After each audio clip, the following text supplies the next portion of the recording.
History has been made in the top end with a woman broadcasting an AFL match in an Indigenous language for the first time.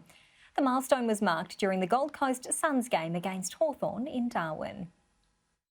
It's our Indigenous game as you've never heard it before. The voice you're hearing belongs to Sylvia Nulpinditj. She's become the first woman to call an AFL match in an Indigenous language. It was fantastic, it was good, it was something unreal and first time, and I had lots of fun.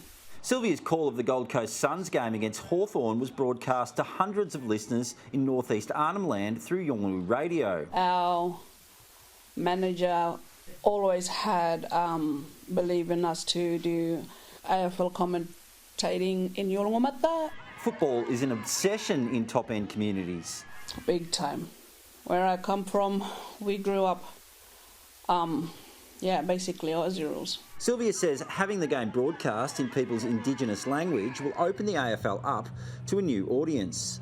I think it's very important because there are a lot of older people in the community of 5 Yolngu community that does not speak or a little bit understand English, so they would really find it interesting having football game commentating in Yolngu. The Gold Coast Suns will be back at TIO Stadium this weekend for their second Darwin home game. There's a push on for the Northern Territory to have its own team in the AFL, something its supporters, including Sylvia, say would have great social benefits for Aboriginal people living in the top end.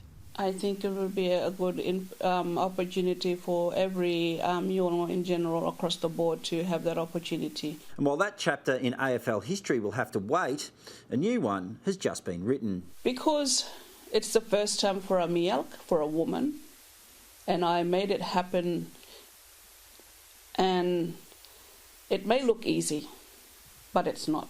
Matt Cunningham, Sky News, Darwin.